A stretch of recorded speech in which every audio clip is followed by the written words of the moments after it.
buenas noches, bienvenidos a En Contexto aquí en las pantallas de NPI.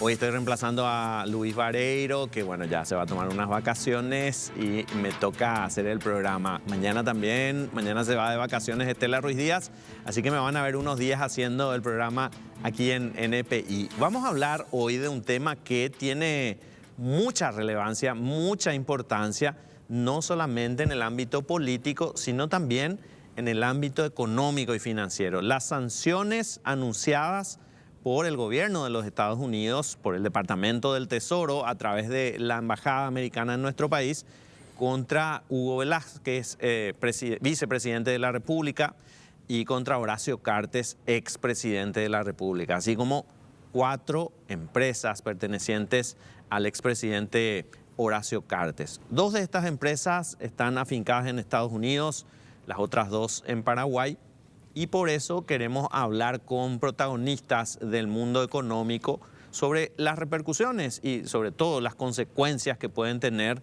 estas medidas en el ámbito local, a nivel financiero y a nivel económico. Para eso invitamos esta noche a 2 economistas. Están con nosotros Wildo González, economista, estuvo casi una década en el Banco Central de Chile, prestando servicios en esa importante institución, y hoy presta servicios en una casa de bolsa, en una casa bursátil en nuestro país. ¿Qué tal, Wildo? ¿Cómo estás? Buenas noches, muchas gracias por la invitación. También está con nosotros Víctor Raúl Benítez, economista. Él es profesor de posgrado en la Fundación Getúlio Vargas de Brasil, economista aquí en nuestro país con su consultora. ¿Qué tal, Víctor? ¿Cómo estás? Muy bien, muchas gracias por invitarme. Quiero preguntarles así, digamos, a vuelo de pájaro, ¿qué fue lo primero que pensaron cuando se anunciaron estas sanciones? Desde su punto de vista, digamos, desde el mundo de la economía. ¿Qué pasa en nuestro país cuando 2 actores tan importantes del mundo político y también del mundo económico, como lo es Horacio Cartes en este caso, reciben este tipo de sanciones? ¿Wildo? Bueno, mira, la primera cosa que uno tiene en mente es la palabra incertidumbre y en todos los efectos que conlleva la incertidumbre. Haciendo un poco de contexto, ya que el programa se llama De Contexto, vamos a decirle. A los economistas ahora tenemos mucha atención en estudiar el efecto de la incertidumbre en la economía. Anteriormente era algo que estaba un poco perdido entre la literatura, ahora sabemos que tienen efectos nocivos. Y es algo que a mí me dio la idea de que con el ciclo que estamos, algo que siempre pasa acá en Paraguay, que cada periodo de elección la economía se contrae, y se contrae porque coincidentemente aumenta la incertidumbre. Hay medidas de incertidumbre que demuestran que cada periodo de elección hay un pequeño pic de incertidumbre, y eso hace que la actividad económica se ralentice. Y especialmente el causante de eso es la inversión. Ahora, pasando un poco, no directamente al evento de Cartes y Velázquez, la inversión se desacelera, no solamente por la instalación del nuevo gobierno, la incertidumbre que hay tanto en el sector privado, también por la parte del sector público, eso hace que la economía se desacelere. A mí me pareció que esto podía tener un efecto bastante nocivo en la economía, en el sentido de que podía desacelerar bastante las inversiones. Mucha gente probablemente va a pensar más de una vez en realizar el proyecto de inversión que tenía, y que podía, de hecho, sentirse de manera muy rápida en la economía. O sea, tenía una idea de que el dólar podría haberse disparado bastante, a pesar de que está dentro de un tema de estacionalidad que ahora empieza a disminuir un poco por la estacionalidad que tenemos, muy ligado a la parte del desempeño del sector agrícola. Pero no pasó bastante eso. O sea, el dólar no aumentó como probablemente yo hubiera esperado para un evento de esta magnitud. De hecho, se mantuvo relativamente estable, hubo un pequeño pico en el día, pero después disminuyó. Y por el escenario externo tampoco pasó mucho. El riesgo país, el ENBI, se mantuvo prácticamente sin cambio y se movió de acuerdo a los pares que tenemos en nuestro grado de riesgo soberano. O sea, no se ve todavía por lo menos un impacto negativo que se esté materializando. Ahora sí, particularmente veo que el impacto de la incertidumbre sí se está materializando, pero no directamente ligado a eso, era algo que ya estaba pasando. Ahora, lo que puede llegar a pasar es que puede haber un efecto, o sea, algún evento que pueda gatillar a una no linealidad dentro de todo eso y que pueda amplificar ese efecto, pero hasta ahora todavía por lo menos no está. Víctor. Yo creo que Horacio Cartes no es luego muy grande en la economía paraguaya. Hay un mito de que, tal como dice Wildo, iba a haber corridas, desempleo. Nada va a pasar. Él es el número 26 en los aportantes del impuesto a la renta en Tabesa, por ejemplo. 2 millones de dólares es todo el aporte de Tabesa a la economía paraguaya en términos netos, que es el impuesto a la renta que paga Tabesa. Estuve mirando el ranking de la SED. Por otro lado, no más de 5.000, 6.000 empleados como mucho tiene. Sobre 3.400.000 trabajadores en Paraguay es ínfimo. Eso es para que la gente se tranquilice y tal como dice Wildo, nosotros esperábamos que sea una repercusión mayor en la cuestión económica, a pesar de que la economía y la política son inseparables, ¿verdad? No se puede separar, estudiar lo uno separado de lo otro. La economía paraguaya va a crecer, esta es una economía que no depende luego de que haya muy buenos empresarios porque funciona el sol y funciona el agua. Va a llover, está lloviendo, hoy llueve y vamos a tener una buena cosecha, vamos a crecer 5% más o menos. Y las crisis que las tenemos, como dice el Banco Mundial, son crisis superpuestas que estaban antes de esta sanción. A mí no me gusta decir declaración porque el Departamento del Tesoro no juzga, sanciona nomás ya. Sí. Porque es ¿verdad? El que juzga es el Departamento de Justicia. Acá no hay legítima defensa, nada. En mi territorio yo mando, dicen ellos. Y este tipo es una amenaza. El expresidente, vamos a tratarlo con respeto. Y el señor vicepresidente en ejercicio son amenazas a la estabilidad de sistemas políticos y económicos, ergo tarjeta amarilla. Así nomás es. No, acá estamos reclamando legítima defensa. Eso. Yo creo que no va a pasar nada. Estuve mirando, él tiene 70 RUCs más o menos. Él y sus empresas conexas. Sí. 3 nomás las que andan. Todita el resto le debe plata a él. Él es un banco. Tiene 182 millones de dólares, se le debe a él, según su declaración jurada, que es pública. Yo como ciudadano estoy hablando, no estoy hablando como abogado ni nada. Como ciudadano preocupado, como dice Wildo, por la incertidumbre económica, yo tengo clientes que trabajan en el mundo de los negocios del sector privado. Tengo mi señora, que es industrial, que me consulta gratis, encima le tengo que dar Vale. le tengo que dar los consejos. Y ella me dice, ¿va a pasar algo? No va a pasar nada, no hay ninguna corrida bancaria, no hay nada. Él tiene 5.000 empleados, sobre 3.400.000 es nada, 2 millones de dólares nomás es lo que aporta. 3 empresas de sus 70 nomás son las que realmente andan. El resto son shelters de deudas y de pagarés que él guarda.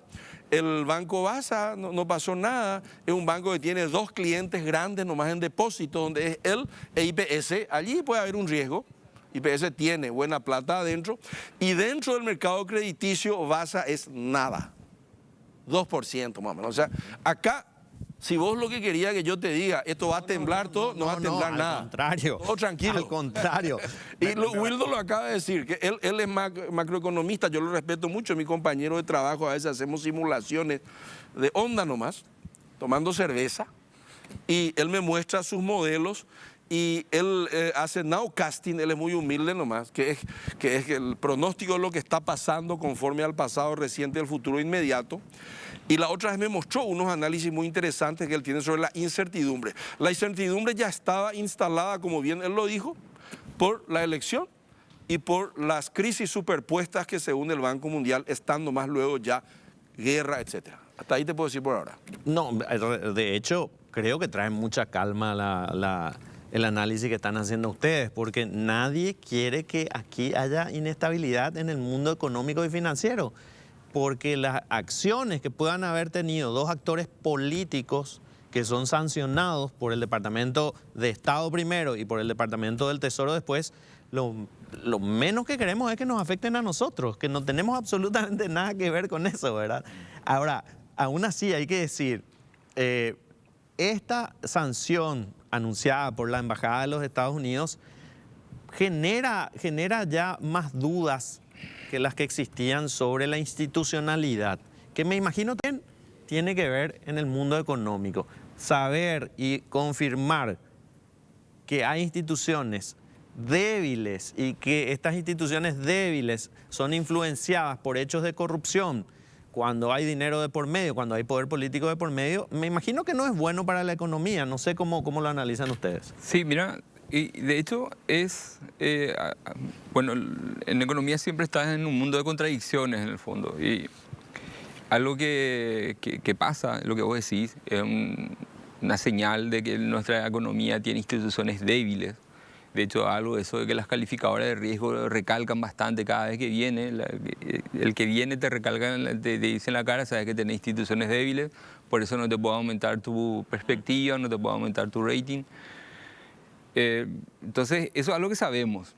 Entonces, eso es algo que importa bastante también. De hecho, algo que probablemente a un inversor extranjero le afecta. Recordate que la inversión extranjera directa aumentó muchísimo en las décadas pasadas, pero en los últimos años se estancó, porque justamente ese es uno de los puntos débiles que tenemos. Ahora, algo que, por ejemplo, que yo creo que va a pasar, que al final dentro de todo es como verle algo positivo a esto, va a tener que generar una serie de reformas en la economía y en el país, que va a tener que generar reformas que va a mejorar la gobernanza y va a mejorar el Estado de Derecho acá. Y eso va a hacer que en el fondo uno pueda tener una mejor economía, una mejor institución, y probablemente va a ser mucho más fácil después en años siguientes, probablemente ya mirando esto para atrás, sí. Ojalá pase eso. Vamos a poder aumentar nuestra calificación, vamos a poder tener grado de inversión y vamos a poder atraer mucha más inversión extranjera directa que pueda dar mucho más trabajo y pueda dinamizar mucho más la economía. Entonces, hay un tema particular, que el tema de la incertidumbre. Todavía no vemos los efectos negativos, los efectos son del tema de las elecciones que están en el contexto normal de lo que suele pasar. Pero lo otro es el efecto negativo que tiene dentro de la imagen país, por más que no se haya movido el ENVI, el dólar sigue igual, afecta. Pero eso en el conjunto después va a tener que gatillar alguna reforma. Si es que a un expresidente de la República y a un vicepresidente en ejercicio recibe sanciones, yo pienso que los muchachos de acá en adelante van a pensar 2 veces más antes de meterse en algo complicado. Entonces eso probablemente va a calmar un poco más, espero, el nivel de corrupción y el nivel de informalidad, en alguna forma, por decirlo, del manejo de nuestra economía. Es decir, es como que si el gran hermano, el Big Brother, nos haya dicho se están portando mal, tienen oportunidad de modificar esta conducta, háganlo.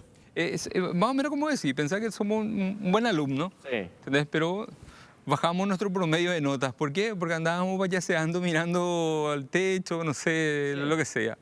Y ahí te dice, ¿sabes qué? Mira, o sea, andate a la dirección, pero a la vuelta, pucha, uno ya viene ya castigado, pero sabe que se tiene que portar bien.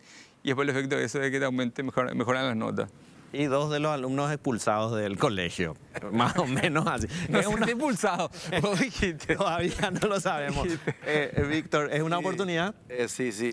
Hay un término que se llama, que suelo repetir en mis clases, iatrogenia. Iatrogenia es el mal que te hace bien. La zapatilla de mi mamá era iatrogénica. Es más, el documento de sanción dice, esta sanción no pretende castigar y destruir a los sancionados, dice, sí. Solo que, tú habrás leído, solo que cambien sus hábitos sociocomportamentales en el mercado, dice. Porque ellos en realidad conspiran contra el fair play dentro de las reglas del mercado al comprar actores políticos que hacen políticas públicas que influyen en los mercados económicos. O sea, está jugando con la mano alguien del partido y metió gol como yo metía antes también, a veces empujándole a veces a alguien en el fútbol, ¿verdad? Sí. Y eso no se hace. Eso nomás dice, y acá yo anoté en un paper que estoy escribiendo, el dinero es el protagonista del delito, el arma terrorista, porque en una parte dice... Sí, vínculos con organizaciones terroristas. Vos dijiste, no dije yo. Sí. ¿Repetimos? Vínculos con organizaciones terroristas. Y se usó un arma. Los terroristas matan. y para los norteamericanos eso, después del 11 de septiembre, 11 de septiembre, ¿no? 11 de septiembre. Después Sí. del 11 de septiembre, entonces ellos dicen, guarda que estos tipos le di a sacar su arma, dice, y es el dinero. Y eso sí es un tema muy interesante porque por primera vez en Paraguay un sheriff viene y le saca el arma a alguien en el salón, ¿te acordás? Far West. Le saca el arma y le dice, sí. Y los perros están queriendo usar el arma con reportes de operaciones sospechosas nomás. Desde el 26 ya me contaron los muchachos que hay, dice, no, Cañijape nomás vamos a seguir, total está Sandra y no va a pasar nada. Dice, vamos a ver qué dice el señor René ahora. Pero todos están frunciendo el ceño y otras partes del cuerpo en este momento, ¿verdad? Cuando llega una transferencia, una orden, ¿verdad? En el modelo ese que sacó última hora de $100.000 por mes religiosamente le llegaba al secretario de Bachi Núñez. Muy bien, vos dijiste el nombre. Sí. Entonces, pero mira qué puntual, una organización perfecta. Y además rasca, le digo yo a los políticos paraguayos, Milton Friedman dice, en los mercados, en el sistema político y en el económico hay mercados. Y hombres egoístas llegan a un equilibrio y no se matan todos porque hay un sistema de precios. Dice. Y acá estos norteamericanos dijeron, acá sí puede haber alguna violencia, porque muy barato se están vendiendo los muchachos. Convirtieron en un outlet a la ANR, que entrega mercadería fuera de norma. Un presidente que estaba prohibido por las normas, viola las normas o se modifica la norma a $10.000 por cabeza. Lamentable, muy bajo. Y después se paga entre $5.000 y $10.000, después por un palo verde y vamos a violar la Constitución. ¿Te acuerdas? Sí. Y dice, infructuosa tentativa, dice el documento. Y entonces lo que están queriendo hacer es sacarle su arma. Y el arma peligrosa es el dinero.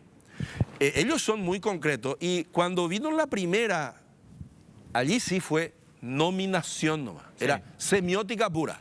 Significativamente corrupto. Nada más. Todavía no había sanción. Departamento del Estado. Y el Departamento de Estado, que es el Ministerio de Relaciones Exteriores, ellos dicen, allá hay unos tipos que son significativamente corruptos y dice en una parte, y hay evidencias suficientes para que digamos esto. Yo no creo que en la primera manifestación hayan dicho de que hay evidencias suficientes y en la segunda no tengan evidencias suficientes, yo creo que las tienen, que son las pruebas que nosotros los paraguayos pedimos. Y que no hace falta que nos muestren porque vamos a Pope en su mercado nomás lo que ellos le han sancionado y lógicamente en lo extraterritorial que depende de su mercado, que es el mercado digital donde todos estamos metidos en los wire transfers y esas cosas. Entonces yo creo que tenemos que estar tranquilos. La economía paraguaya es de más de $40.000 millones, no va a haber ninguna corrida bancaria. Ese es un banquito, es una gran casa de cambio que de marcante nomás tiene banco, ¿verdad? Es una casa de cambio, ¿verdad? Grande. Sí. Y que recibe los reales, previa boleteada, que ya está todo, ya se sabe todo, ¿verdad? Entonces, cuando una casa de cambio recibe una tarjeta amarilla, no pasa nada. Ese no es un banco muy sólido, ¿verdad? Sirve solamente como tesorería de 3 empresas.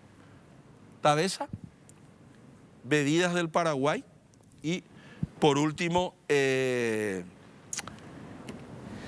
3 nomás. Bebidas del Paraguay, Tabesa y Pool.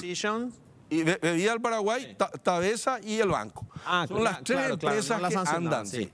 Toditas las otras empresas yo estuve mirando, o la mayoría, incluyendo el banco, son, porque la señora Sara le firmó un pagaré de $50 millones, según la declaración. Sí. Y podemos sospechar de que esa plata, con eso ella es el 95% de base, que tampoco no hay ningún delito. Ahora, la señora es norteamericana. Dicen que aparentemente eso ya lo desmintieron. ¿No es? Sí, aparentemente sí, no hay problema. Entonces no hay podemos refugiarnos todos acá en la isla.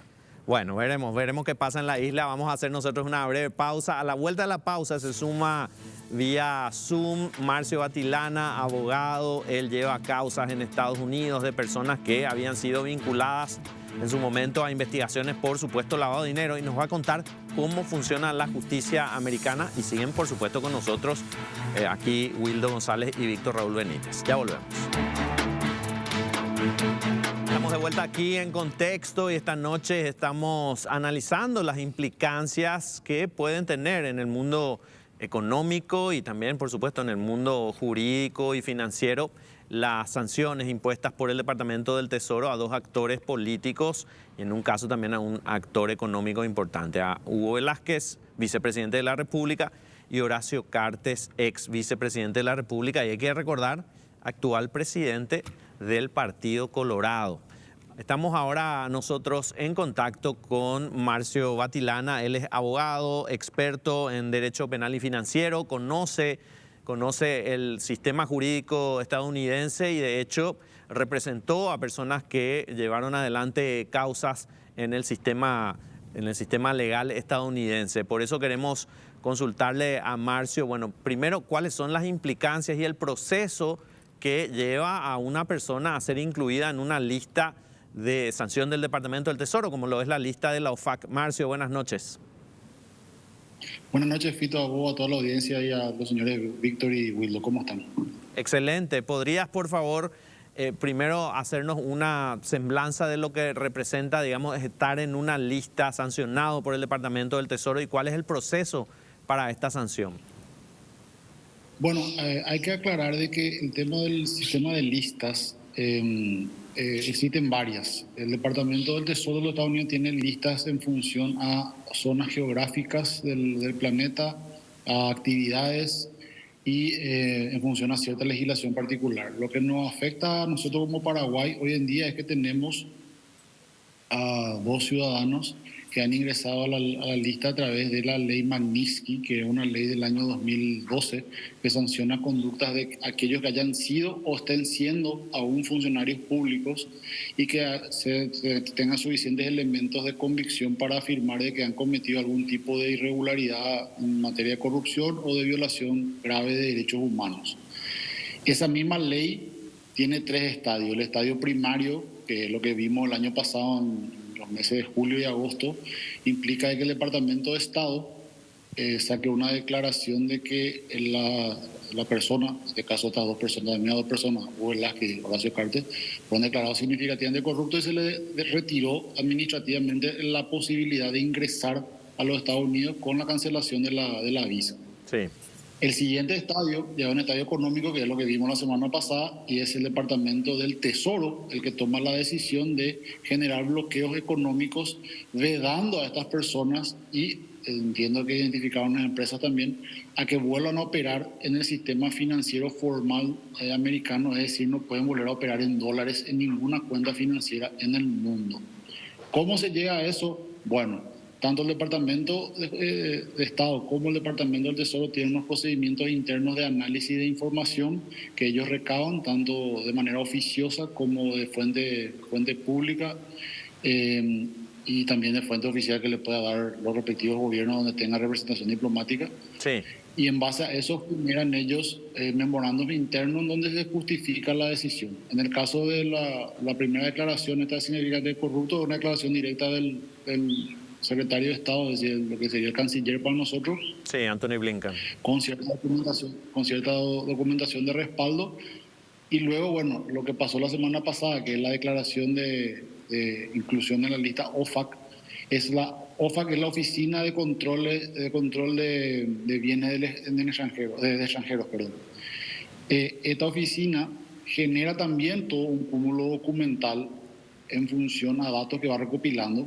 Y en consulta, esto es un detalle importante, en consulta con el Departamento de Estado, con el Fiscal General del Estado, es decir, el Departamento de Justicia y alguna otra oficina que sea necesaria, eso dice la reglamentación, elaboran un memorándum interno en donde justifican el por qué tienen que incluir a tal o cual persona en la lista y en base a eso se le incluye en la lista. Marcio, ahí te quiero interrumpir brevemente. Objetivamente ese es el proceso. Sí, acabas de darnos un dato que, bueno, para mí por lo menos es nuevo, el hecho de que este cúmulo de evidencias, pruebas, que aunque no estén en un proceso judicial, digamos, son parte de un proceso de análisis, de revisión, de inteligencia.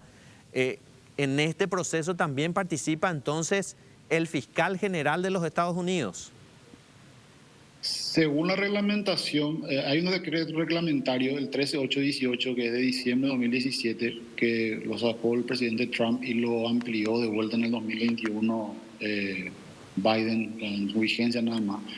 Él establece el mecanismo, hay un apartado donde dice que las decisiones se tomarán en consulta y bajo información a todas estas oficinas, incluido el fiscal general. Es decir, está informado por lo menos de que esto está ocurriendo.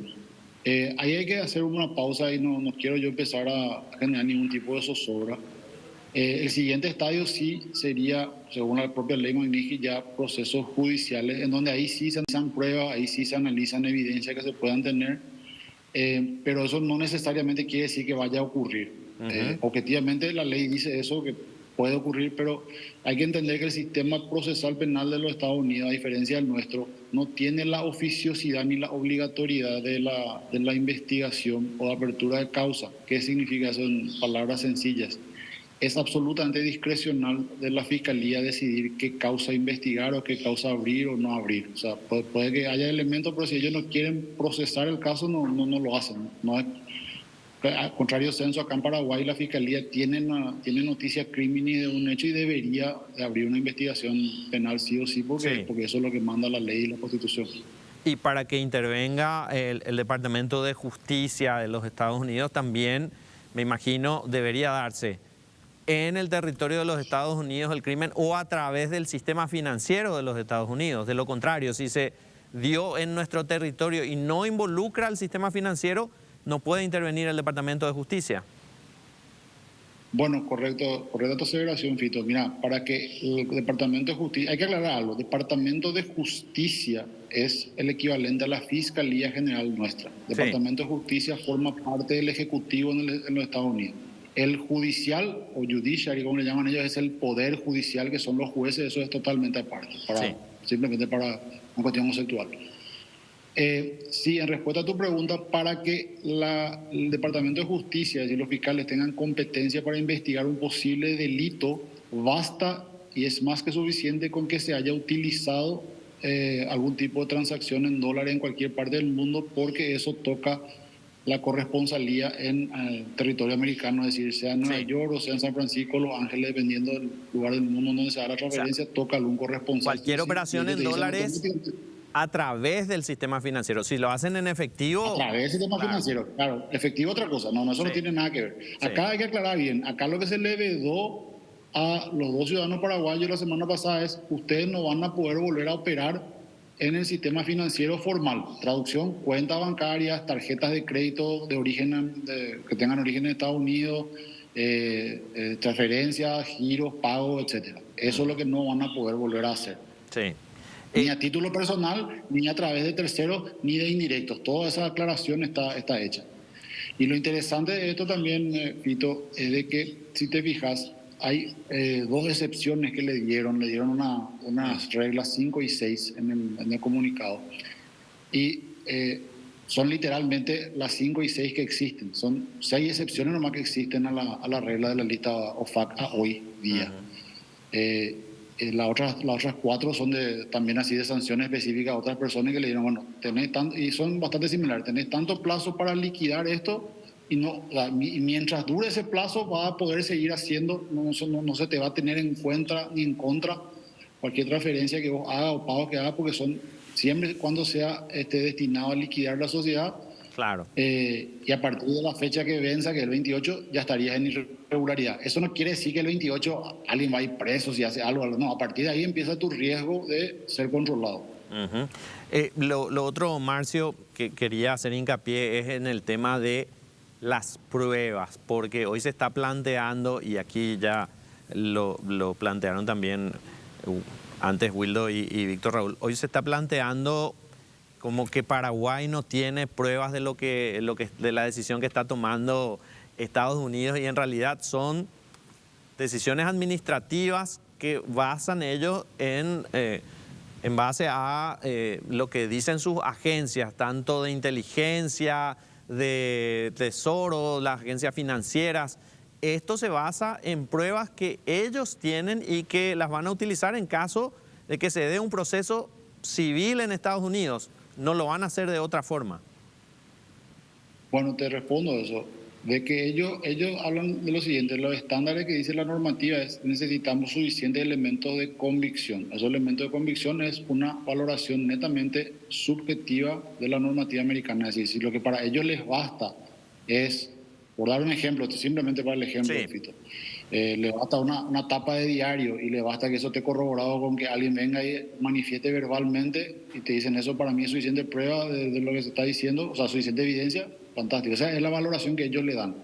Tanto para la declaración de significativamente corrupto como de la inclusión en lista OFAC, los dos procedimientos establecen de que ellos necesitan colectar suficiente elementos de convicción, no prueba, elementos de convicción nada más que le permitan sustentar esa decisión que es 100% administrativa. Y por ende es una cuestión que no afecta, no hay una afectación realmente o sea, la interpretación que le dan, no hay una afectación de principio de inocencia y nada por el estilo, porque no se le está juzgando a nadie aún. Por ende es una decisión netamente del país. ¿Puede sonar arbitrario? Puede sonar arbitrario, sí. ¿Por qué? Porque la toma una autoridad jerárquicamente insuperable. En este caso, no existe nadie por encima del secretario de Estado, solamente el presidente. No existe nadie por encima del secretario del Tesoro, solamente el presidente. Entonces, dentro de las instituciones, ellos son la autoridad superior, toman una decisión directa que uno, al contrario, para la gente que dice no existen pruebas, sí existen elementos. No están acá a disposición en Paraguay, no, porque realmente si vos querés discutir esto, tenés que discutir allá. Vos querés discutir la declaración ante el Departamento de Estado, hay un procedimiento ante el Departamento de Estado donde uno se va y pide la revisión, te muestran la documentación y vos tenés un plazo y tiempo para controvertir.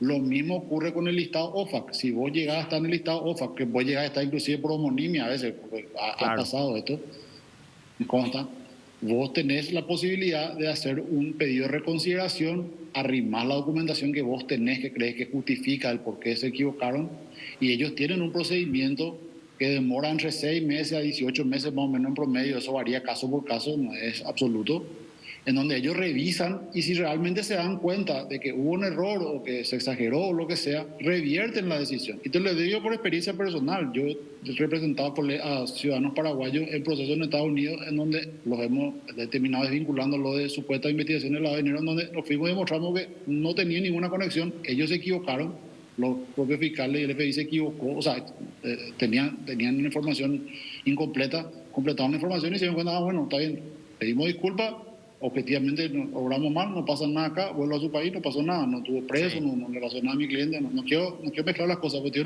ellos reconocen cuando realmente uno va y controvierte, pero hay que controvertir allá. Claro, es difícil que sea un caso de homonimia con los actores que estamos teniendo en cuenta, ¿verdad? Pero puede ocurrir, por supuesto. Ahora, cuando ellos planteen la revisión, si lo hacen, ¿verdad?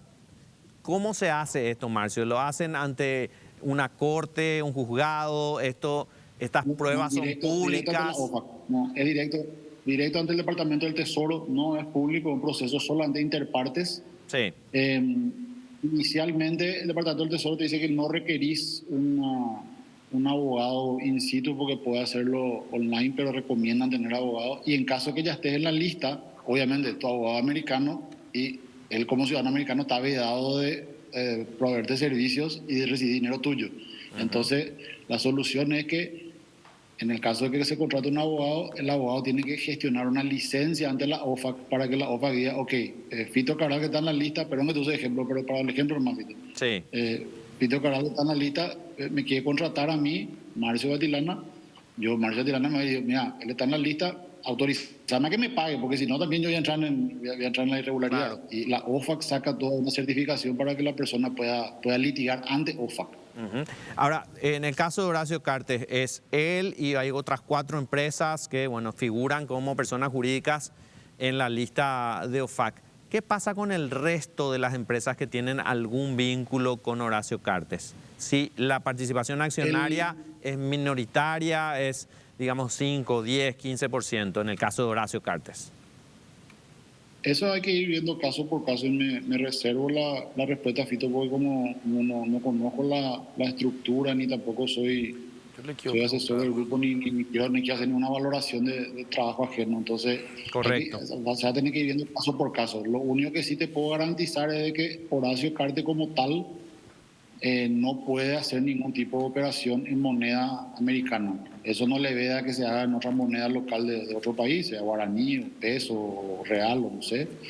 Y en principio la regla también dice de que empresas no americanas no están afectadas por las sanciones de la lista, solamente empresas americanas, que es lo que yo estaba aplicando en días pasados a algunos colegas y también a colegas tuyos. Ahora, a partir de esta declaración, el verdadero trabajo va a recaer en las empresas americanas, en asegurarse de no hacer negocio con ninguna empresa ni ninguna persona que esté directa o indirectamente vinculada a esta persona incluida en la lista, porque le genera un riesgo en el sistema americano de que ellos pueden terminar siendo sancionados en Estados Unidos. O sea, realmente acá con esto lo que gana el gobierno americano es decirle a sus marcas y a sus empresas americanas, entiéndase empresas americanas, todas aquellas que cotizan en bolsa, puede ser europea también, ojo con ustedes hacer negocio en Paraguay y ojo con quién van a hacer negocio en Paraguay. Y el país, como estaban diciendo ahí los colegas, realmente también nos afecta, pues nos afecta como una cuestión de imagen, ¿verdad? De imagen para inversión. Te quieren hacer consultas aquí. Víctor Benítez te quiere hacer una pregunta a Marcio. Aprovechando que es gratuito, sí, doctor. Una de las cuestiones que probablemente puede pasar es que gente pueda querer comprar las empresas que hoy están depreciadas reputacionalmente en el mercado paraguayo, que pertenecen al señor expresidente. Sobre todo este frigorífico que tiene, creo que un RUC allá y a lo mejor tiene otro RUC acá, que todavía no operó, se hicieron las inversiones, Chajá creo que se llama. Ajá. Si yo soy frigorífico Concepción, anoté acá, los que pueden comprar. Concepción, Guaraní, Minerva, Los Lazos, Atenas, Food, Belén. Si yo soy director de esto y quiero comprar esto, o si yo soy Luis Ortega, nomás digo, y quiero, le vendí luego ya a Raizen y tengo plata porque creo que no invirtió y quiero recomprar o quiero comprar INEX o ENEX, tengo que pedirle licencia al Departamento del Tesoro para pagarle, porque nadie le puede pagar nada, pues. Esa es la pregunta bien concreta, porque ya hay empresarios que están haciendo due diligence, así todavía informales, porque en el mercado y en la política no se queda nada vacío. Por eso, y eso es una tranquilidad para la gente que dice se va a despedir gente. Acá nadie le va a despedir a nadie. Alguien va a comprar esas empresas a mitad de precio y va a seguir laburando. Y gerentes ineficientes de algunas empresas que su flujo de caja siempre era financiado por el Itaipú del grupo, que se llama Tabesa. El Itaipú, porque es el Itaipú de los... Sí. Siempre trae la plata de otro lado, pues. Yo creo que muchos gerentes van a cambiar y al contrario, puede subir el empleo en algunas empresas, en algunas farmacias, en algunos grupos de prensa. Puede ser que se cambie y entre nuevas. Pero la consulta concreta es esa. Si hay que pedir o no una licencia especial al departamento para adquirir estas empresas. Claro, porque le vamos a tener que dar plata. O sea, esos empresarios les tendrán que dar plata al anterior. Marcio. Bueno, según como expliqué recién, la regla dice siempre y cuando las transacciones sean entre empresas no vinculadas al sistema americano, no tendría ningún tipo de consecuencia. El plazo ese que hablé del 27 de marzo es para que justamente estas empresas que entiendo tienen capital en Estados Unidos y no sé si tienen bienes también, porque aparentemente tienen bienes, o fondos al menos, tienen ese plazo para liquidar y retirarse del mercado americano. No pueden estar en territorio americano ni tampoco venderla a ningún otro ciudadano americano. Es lo que dice el comunicado y es lo que dice la resolución de OFAC. Lo que se haga a nivel local, sí, ya va a ser una cuestión de cómo lo están manejando y en qué moneda lo hagan también. ¿Por qué se retiró Lusic? Bueno, no nos va a poder responder, me imagino, Marcio, porque no sé si es tu área, Marcio. Sí, la verdad que sí. Bueno, justamente, básicamente mi especialidad es el tema de compliance o cumplimiento, que es analizar riesgo y ver qué tan riesgoso es mantener un negocio. Yo no digo de que haya habido algo entre que ella le haya generado un perjuicio o no al Luxic, pero entiendo que él representa varios grupos empresariales que cotizan en bolsa en Estados Unidos y demás, y automáticamente eso le puede generar un problema grande, ¿verdad? Que es lo que explicaba. Las grandes marcas que cotizan en bolsa van a empezar a hacer su debida diligencia para ver quiénes son sus representantes en Paraguay, qué vinculación hay y demás cosas. Y si eventualmente corresponde, se podrían incluso retirar del país. Ya habían habido casos en países de Europa del Este, sobre todo, con esta misma clase de declaraciones, que marcan muy importantes para evitar propaganda gratis, no quiero repetir, ¿verdad? Pero se han retirado del mercado porque les es más rentable decir, ¿sabe qué? En vez de arriesgarme a comerme una multa por seguir trabajando en un país donde puedo correr el riesgo de trabajar con algún enlistado, me retiro nomás. Porque al final del día, todas las empresas que cotizan en bolsa son consideradas empresas públicas. ¿Por qué? Porque las acciones están distribuidas al público, o sea, a los ciudadanos privados en general. O sea, en manos de ahorristas. Sí, claro. Claro, yo podemos comprar acciones de Google hoy en día. Van a ser ultra minoritarias, pero somos dueños de la empresa. ¿Y qué ocurre? Si Google tiene algún problema en alguna parte del mundo, en la asamblea anual yo me puedo ir con mis 3 acciones de $500 cada una y reclamarle al CEO y decirle, che, en vez de que no estén pagando dividendos, ustedes se fueron a pagar una multa porque se fueron y no hicieron bien su debida diligencia y se metieron en negocio con fulanito de tal que haya sido esclavo de niños, o sea, de esclavitud infantil, para producir los teléfonos, por darte un ejemplo, porque eso también ocurre. O sea, toda esa clase de cuestiones de medidores, acá los colegas economistas van a explicar mejor que yo eso, son todas variables que se tienen en cuenta a nivel empresarial mundial para saber si es que corresponde o no invertir en un país. Y desde el momento en que tenés un grupo empresarial con una persona que está vinculada a una lista sancionada en la lista de OFAC, es una llamada de atención para que hagan una mayor debida diligencia. Como dije, a partir de ahora el control el Departamento de Justicia, el Tesoro y demás van a empezar a controlarle más a sus empresas americanas que no hagan negocio en Paraguay, o sea, que no hagan negocio riesgoso en Paraguay. Una pregunta como abogado, Marcio. A partir del 27 de marzo, ¿qué abogado podría representar a Horacio Cartes si sus honorarios están en riesgo, si tiene que cobrar en dólares en Estados Unidos, digo? Cualquiera, así como te dije, va a tener que gestionar nomás la licencia ante OFAC. ¿Hay una licencia especial para ese tipo de tareas? Sí. Marcio, ¿algo más que quieras agregar? Muy bien. No, estoy a disposición si tiene alguna consulta. Te agradecemos mucho por tu tiempo, muy amable. Muchas gracias, saludos a la audiencia, buenas noches. Marcio Batilana, abogado, experto en derecho penal y financiero, que también litiga en los Estados Unidos, así que conoce muy de cerca todo el sistema judicial. Nosotros vamos a hacer una breve pausa, volvemos enseguida, van a seguir aquí con nosotros Wildo González, Víctor Raúl Benítez, economistas, y se suma de manera virtual el ministro de la CEPRELAT, el doctor René Fernández, en minutos.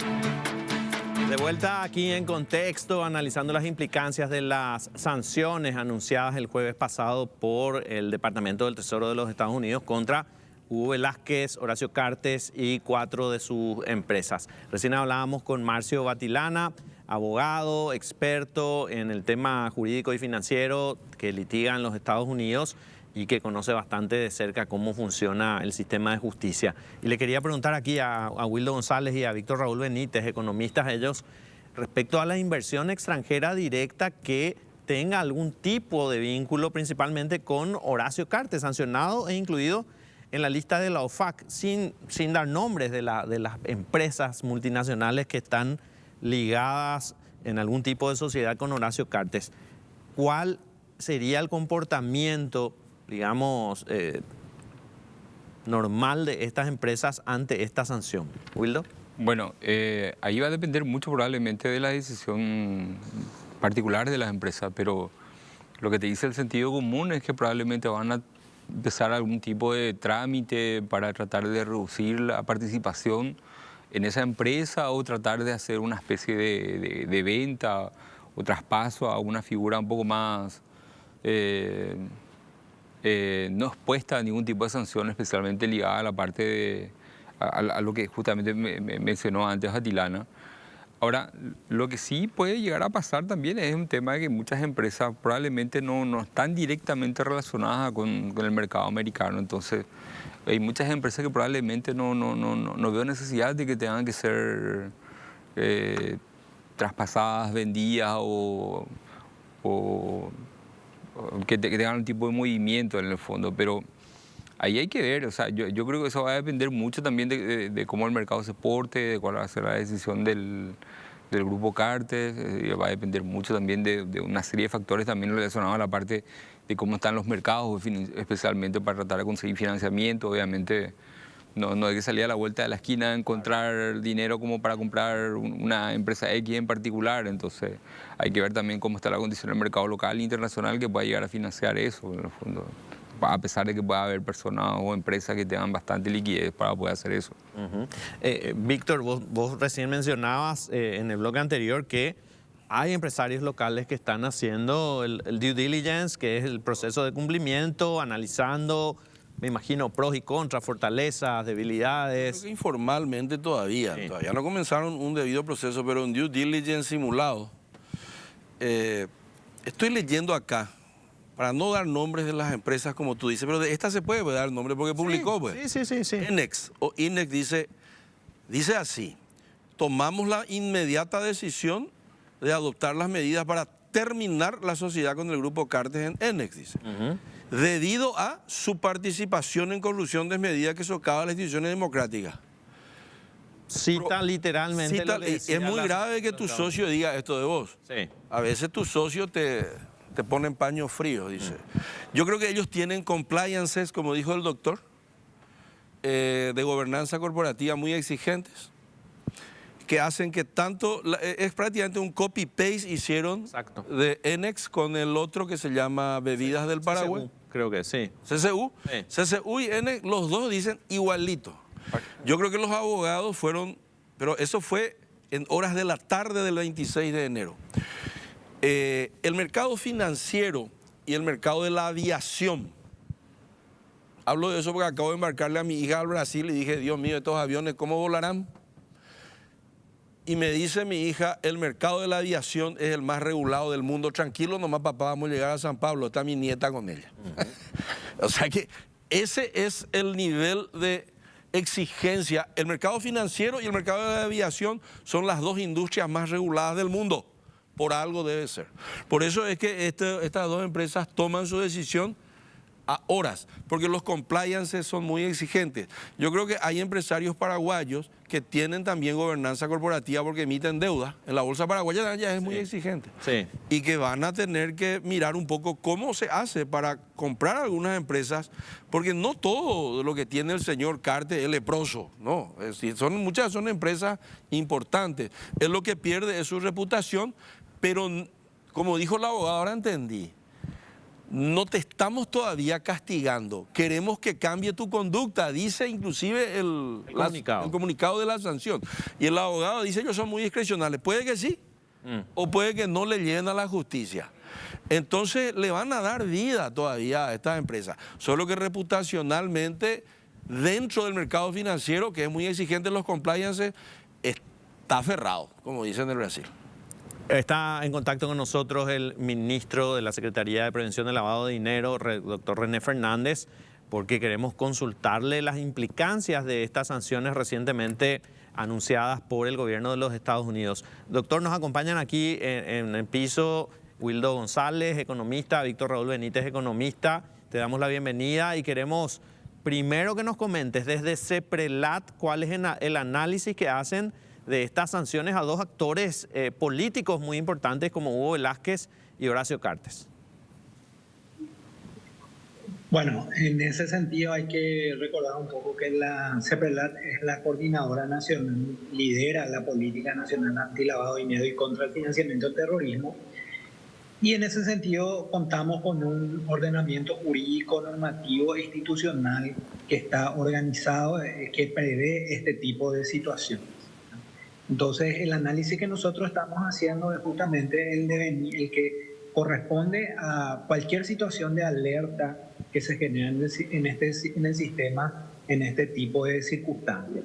Comentarte un poco que la resolución número 70 del año 2019, que establece el reglamento para la prevención del lavado de dinero y financiamiento del terrorismo para los bancos y otras instituciones supervisadas por la Superintendencia de Bancos del Banco Central del Paraguay identifica expresamente como una de las, digamos, fuentes de búsqueda obligatoria la lista elaborada Vamos a por la sí, OFAC, la Oficina ahí lo de Control escuchamos. de Activos Extranjeros del Departamento del Tesoro. Sí, decía que la OFAC, la lista internacional de OFAC, es de búsqueda obligatoria para todos los sujetos obligados al sistema. ¿Sí? Estamos hablando desde instituciones bancarias, financieras, también otros sectores, como por ejemplo las corredoras de valores y otros sujetos obligados. El hecho de que exista una coincidencia, digamos, de alguna persona física o jurídica que tenga operaciones con un sujeto obligado a nivel nacional, en primer lugar establece la necesidad de la formulación de un reporte de operaciones sospechosas bajo el sistema que es administrado por la CEPRELAT, el sistema informático. Esa alerta ingresa al sistema y pasa a formar parte de la información que es analizada en forma permanente por la CEPRELAT. Pero hay otras consecuencias también que devienen de la coincidencia o de la publicación en la lista de OFAC de estos ciudadanos. La segunda consecuencia inmediata es la obligación de los sujetos obligados de generar o de disparar el mecanismo de debida diligencia ampliada respecto a estos clientes o vinculados a estos clientes. Hay que señalar que la resolución de CEPRELAT indica se extiende no solamente a clientes, también a usuarios, a proveedores, accionistas, funcionarios e inclusive beneficiarios finales. A ver, doctor, con quienes se tenga... Para entender mejor esto que está explicándonos, al existir, digamos, una sanción, los incluyen en la lista de la OFAC, inmediatamente las entidades financieras, inmobiliarias, casas de cambio, todos aquellos sujetos obligados que deben reportar a la CEPRELAT, no solamente tienen que hacer reportes y análisis de las operaciones de estas empresas o personas físicas sancionadas, tienen que ver toda la red, todas las transacciones que se vinculan a estas personas. Así mismo es. Las resoluciones hacen referencia en forma amplia, es decir, no se limita a las personas designadas, sino que también a todas las vinculaciones, y cuando hablamos de vinculaciones también hay que hablar un poco del concepto de los PEPs, las personas expuestas políticamente, el concepto de los PEP por vínculo, es decir, aquellos que tienen un parentesco con una persona expuesta políticamente, cuyos alcances están determinados también por resoluciones de la CEPRELAT. Decía, ese mecanismo de debida diligencia ampliada implica que los sujetos obligados de profundizar, ampliar, digamos, el conocimiento del cliente para poder gestionar debidamente el riesgo, establecer medidas mitigantes de riesgo en base al análisis que lo hagan. Sí. Inclusive, este análisis implica también la decisión de continuar o no con la relación o de modificar los términos de la relación comercial. Inclusive la resolución de CEPRELAT hace referencia a que esa es una decisión de la alta gerencia corporativa, por tener una implicancia determinante en ese sentido en la relación. Quiero entender mejor, porque me llama la atención esto que nos está contando, doctor. Si yo soy gerente de una de las empresas de una de las personas sancionadas y opero con el banco Cacique Lambaré, el banco Cacique Lambaré está obligado a prestar especial atención a mis operaciones porque yo recibo un salario de estas personas que están sancionadas, que están incluidas en la lista de la OFAC. Bueno, hay que entender un poquitito lo que es el concepto del enfoque basado en el riesgo. O sea, en la gestión basada en el enfoque basado en el riesgo que cada sujeto obligado está obligado a gestionar. Eso implica que cada sujeto obligado debe conocer y gestionar conforme a las informaciones a las que tiene posibilidad de acceder, estos riesgos. Y cuando hablamos de riesgo, ¿a qué nos referimos? Nos referimos al riesgo de la utilización de ciertas actividades económicas para la legitimación de activos provenientes de actividades ilícitas o para el financiamiento del terrorismo, que es otro de los riesgos dentro del sistema. Claro. Finalmente también la proliferación de armas de destrucción masiva. Entonces nosotros no podemos indicar específicamente en qué caso generar o no esa situación, porque eso dependerá justamente de ese análisis especializado que los departamentos de cumplimiento de cada una de estas instituciones tiene que hacer. Por darte una información también, la CEPRELAT en su página web facilita a todos los sujetos obligados el acceso a las listas internacionales, entre las cuales se encuentra la lista de OFAC, justamente para brindar un insumo a todos los sujetos obligados al momento de llevar adelante ese análisis. Doctor, ¿qué representa esto para la CEPRELAT y para el país en el sentido de las revisiones que se vienen haciendo de las políticas anti-lavado de dinero, lo que representó la calificación, la evaluación de Gafilat? Incluir a dos personas de tanta relevancia política, ¿qué implicancias tiene para el país y para CEPRELAT? Bueno, por un lado, en lo que se refiere al proceso recientemente culminado de la cuarta ronda de evaluaciones, no tiene una incidencia inmediata y directa. Como sabemos, las evaluaciones de Gafilat son bastante metódicas, profundas, lideradas por expertos en la materia. Y un evento, un episodio como este, lo que genera es, las alertas que ya están disparadas en nuestro sistema, y por otro lado, en la respuesta del sistema. Es decir, en cierto sentido, el sistema es puesto a prueba, y de tal forma que tanto las instituciones del sector público como del sector privado actúan en consecuencia a la normativa vigente y a las competencias, deberes y obligaciones que tiene cada una de estas entidades. Entonces nosotros creemos que también en función al fortalecimiento de nuestro sistema anti-lavado de dinero, por haber superado recientemente la evaluación de Gafilat, creemos que tenemos un nivel de maduración que va a poder gestionar esta situación en concreto conforme a los estándares internacionales que están comprendidos en las recomendaciones del GAFI y sus notas interpretativas. Acá le quiero hacer una consulta Víctor Raúl Benítez, doctor. Muchas gracias, doctor. Estaba nomás leyendo un documento que dice así: el banco, en la relación con sus contrapartes, adopta prácticas que contribuyan al desarrollo del mercado financiero socioambiental, buscando la transparencia, la promoción de la competencia justa, leal, criterios éticos.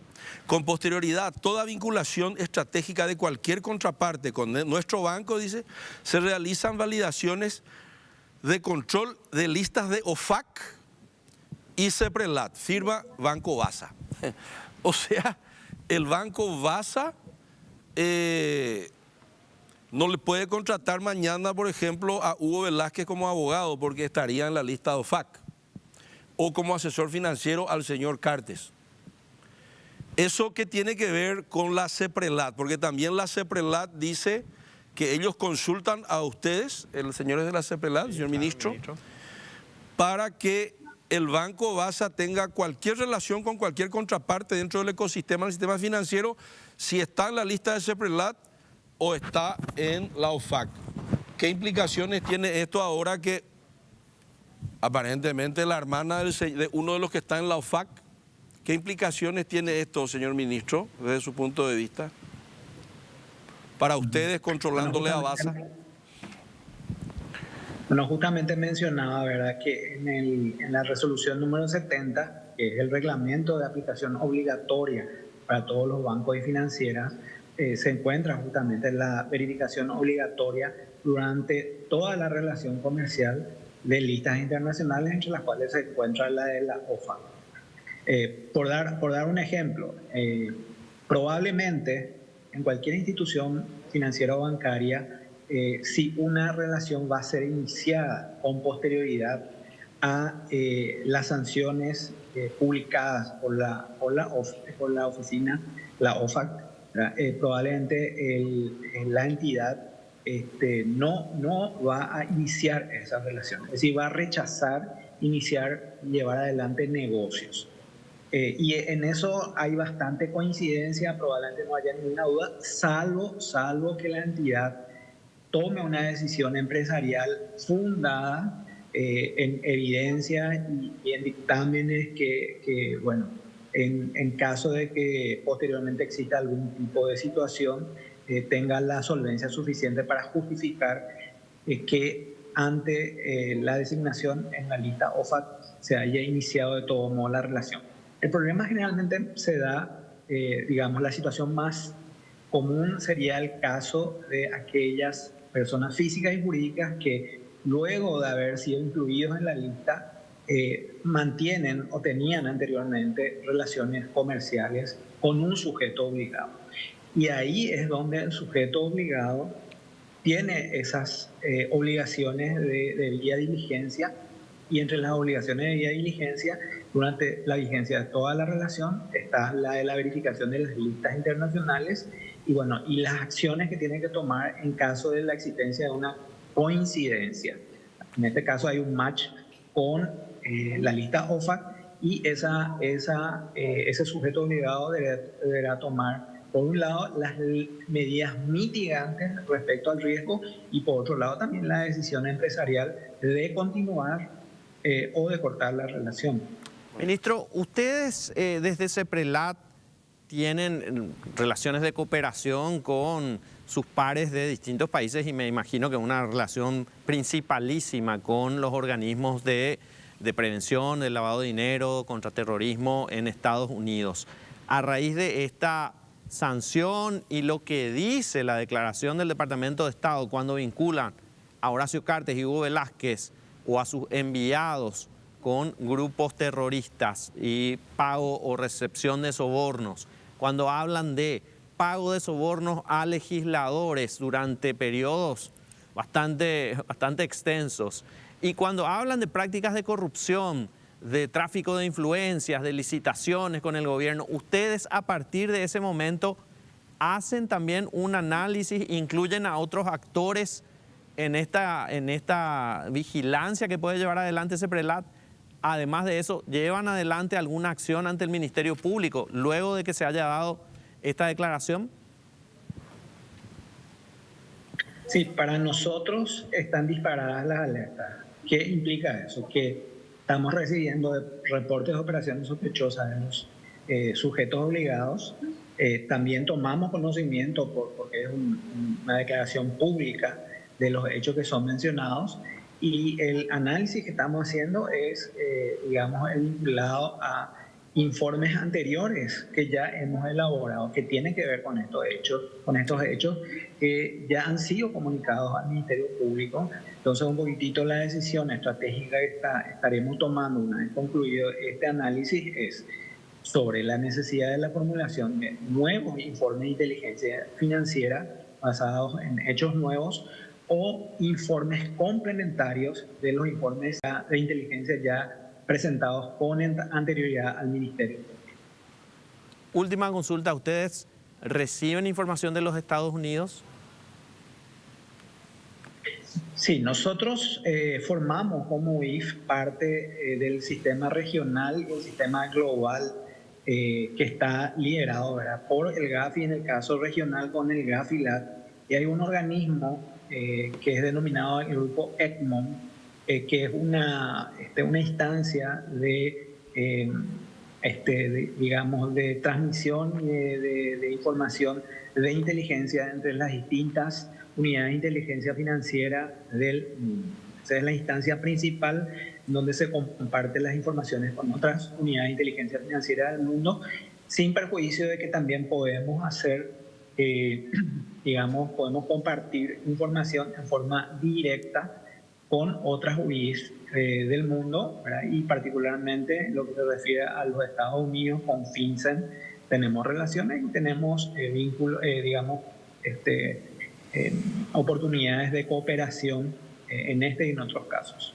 Ministro, gracias por su tiempo, muy amable. No, muchas gracias, buenas tardes para todos. ministro René Fernández de la Secretaría de Prevención del Lavado de Dinero. A la vuelta de la pausa hacemos las conclusiones aquí con Wildo González, Víctor Raúl Benítez. Parte final del programa en contexto con actores del mundo económico. Están aquí con nosotros Wildo González, economista, también economista Víctor Raúl Benítez, y tuvimos contactos vía Zoom con Marcio Batilana, abogado, y con el ministro de la CEPRELAT, René Fernández. Queremos las conclusiones respecto a, bueno, qué puede pasar aquí en adelante, lo que escuchamos, qué conclusiones sacan Wildo González y Víctor Raúl Benítez. Wildo. Bueno, primeramente la conclusión obviamente de todo se refuerza un poco lo que dijimos al comienzo del programa, es algo bien negativo en el corto plazo, algo que puede llegar a reforzar algunos efectos de incertidumbre tradicionales que se presentan en estos tiempos de elecciones en nuestra economía. Pero yo quiero tratar de mirar el vaso un poco medio lleno en el fondo y tratar de pensar de que toda esta situación va a llegar a generar algún proceso de reforma que trate de mejorar el Estado de Derecho y la gobernanza en nuestra economía, en nuestra justicia, que va a poder posibilitar que en el grado futuro podamos tener grado de inversión, podamos tener mayor inversión extranjera directa y obviamente los efectos que tiene la inversión extranjera directa en la economía son bastante positivos en el sentido de que no solamente dinero, sino que es conocimiento tecnológico que llega. Y eso yo creo que va a facilitar bastante todo eso, todos estos eventos desafortunados que están pasando. Dentro de unos años probablemente vamos a ver efectos positivos de esto, aunque parezca un contrasentido eso. Entonces esa es la conclusión que tengo. O sea, en el corto plazo un poco negativo y en el largo plazo trato de ver el vaso medio lleno dentro de todo esto. Una sola consulta. Eso depende, me imagino, de decisiones políticas. Sí. Sí, justamente como recién estaba diciendo Víctor, la economía y la política van de la mano.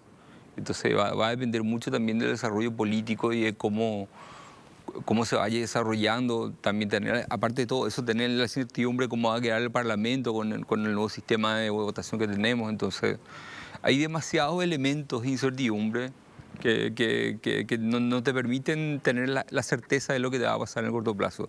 De hecho, eso es algo lo que le define la incertidumbre. La incertidumbre uno puede ver. La volatilidad es algo que uno puede ver. De hecho, la volatilidad se transa en el mercado. En Estados Unidos vos puedes apostar por la volatilidad que puede ver en la bolsa de valores, pero por la incertidumbre uno ves. Claro. Y justamente lo que está mencionando es un elemento de la incertidumbre que es un efecto negativo que va a afectar a la economía. Víctor. Sí, la economía, vuelvo a repetir, tiene nexos muy importantes con la política y los mercados, por lo general, cuando son forward, cuando es hacia adelante,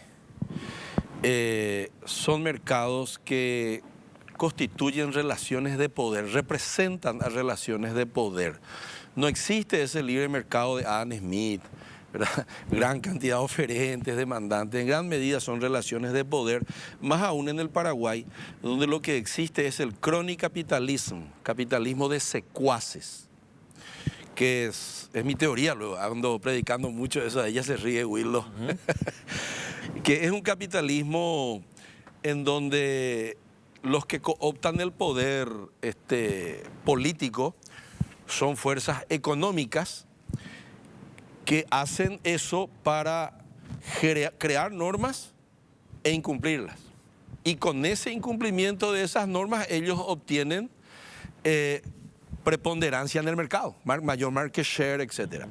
Acá, y termino, acá solo que viene un refere de afuera, la mayor economía de mercado del mundo. Y viene y la mayor democracia del mundo occidental, o una de las mayores. India tiene más gente, creo que vota. Pero dice, se castiga a estos señores porque socavan la estabilidad de los mercados económicos, de los sistemas institucionales económicos y políticos, y depredan también, eso yo nomás ya le agrego, los mercados, porque tenemos información creíble con suficiente evidencia, que es lo que nos dijo el doctor cuando nos habló. Yo creo que el señor Prono y el señor Palacios, que son los abogados reales del señor Cartes, tienen que hablar. Porque Pedro es el speaker, y muy bueno, entre paréntesis, Pedro, como todos los abogados. Sí, sí, muy bueno. Y Pedro, en realidad creo que es el asesor de esta gente y es muy buen asesor. Pero llegó el momento en que tienen que trabajar el señor Prono y Palacios para que no llegue a la justicia norteamericana, porque estos son actores económicos y políticos de nuestro mercado, y también que es un llamado de atención para la justicia paraguaya, que es extrema, que también socava la institucionalidad de los mercados.